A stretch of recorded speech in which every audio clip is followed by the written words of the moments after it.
Hannah Smith here from RBR, and today I'm going to show you how you can use Ruskin to determine what wave periods you'll be able to capture with your wave logger.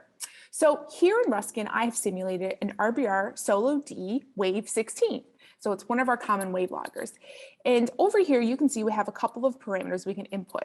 So the mean depth of water is how deep the water is.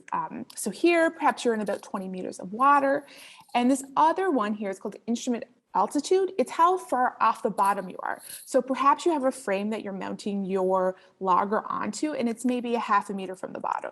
So in this case, it actually shows you, Ruskin calculates what wave periods you'll be able to capture. And in this case, it's about a 7-second period wave. So maybe you're actually in 10 meters of water and you're using the same frame. You can see now we're capturing closer to 5-second period waves. Lastly, maybe you're actually deploying from a dock or something, and maybe the depth is only about 5 meters, but you can get really close to the surface.